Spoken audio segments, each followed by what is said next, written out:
Sebelumnya, perkenalkan anggota kelompok kami. Saya Febrianita dengan NIM akhir 080. Saya Wahyu Sufi ADB dengan NIM akhir 069. Saya Zakira Afiful Fitriya dengan NIM akhir 063. Saya Muhammad Syakir Amin dengan NIM akhir 046. Saya Rindy Sunga dengan NIM akhir 036. Selanjutnya saya serahkan kepada presentator. Yang pertama yaitu pendahuluan. Lahan kering adalah hamparan lahan yang tidak pernah tergenang atau digenangi air pada sebagian waktu dalam setahun atau sepanjang waktu. Lahan kering yang juga merupakan bagian dari lahan suboptimal masih belum termanfaatkan secara optimal dan salah satu lahan suboptimal yang perlu dikembangkan. Namun, pemanfaatan tanah ini menghadapi kendala pada karakteristik sifat kimia tanah yang dapat menghambat pertumbuhan tanaman, terutama bila tidak dilakukan pengolahan lahan dengan baik.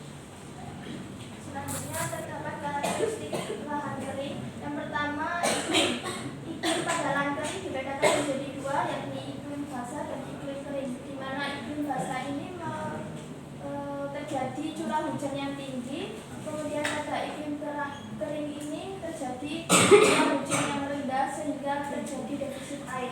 Kemudian yang kedua, karakteristik tanah dapat dipengaruhi oleh komponen biotik dan abiotik, termasuk juga pada sifat fisik, kimia, dan biologi tanah.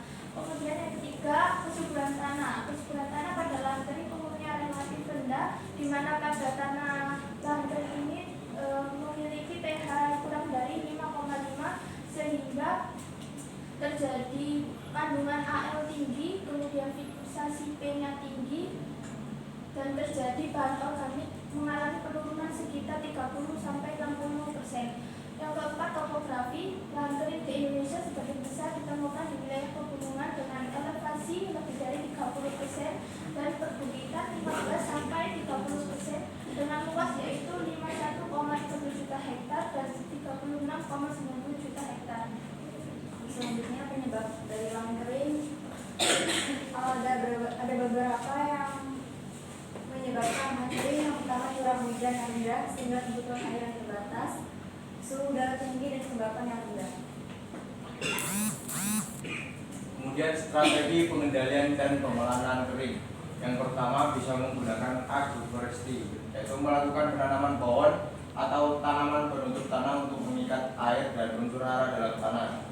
Yang kedua, perbaikan struktur tanah melalui penambahan bahan organik dan pengelolaan tanah yang baik. Kemudian teknologi rain harvesting, yaitu mengumpulkan dan menyimpan air hujan untuk digunakan saat kekeringan.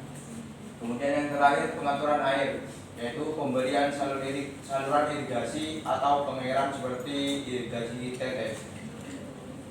Mungkin demikian pemaparan materi dari kelompok kami. Selanjutnya saya akan membacakan kesimpulan.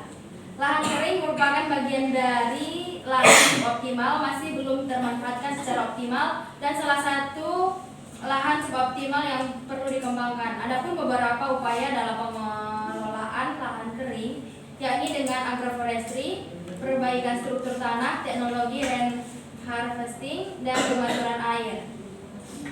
Sekian presentasi dari kelompok kami, kurang lebihnya kami mohon maaf. Terima kasih.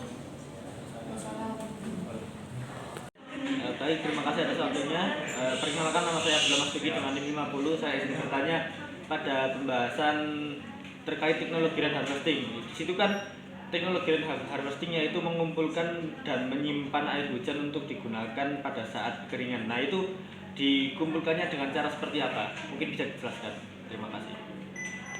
Baik, izin menjawab pertanyaan dari Mas Duki. Jadi penggunaan air rain harvesting itu dengan cara kita akan membuat embung pada lahan tersebut, kemudian kita akan memasang pipa atau paralon di sekitar embung tersebut agar air yang ada di sekitar embung tersebut akan bisa mengaliri ke embung tersebut.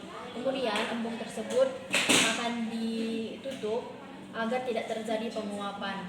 Kemudian pada saat musim kemarau, air tersebut akan kita gunakan pada tanaman agar tidak kekurangan air. Terima kasih.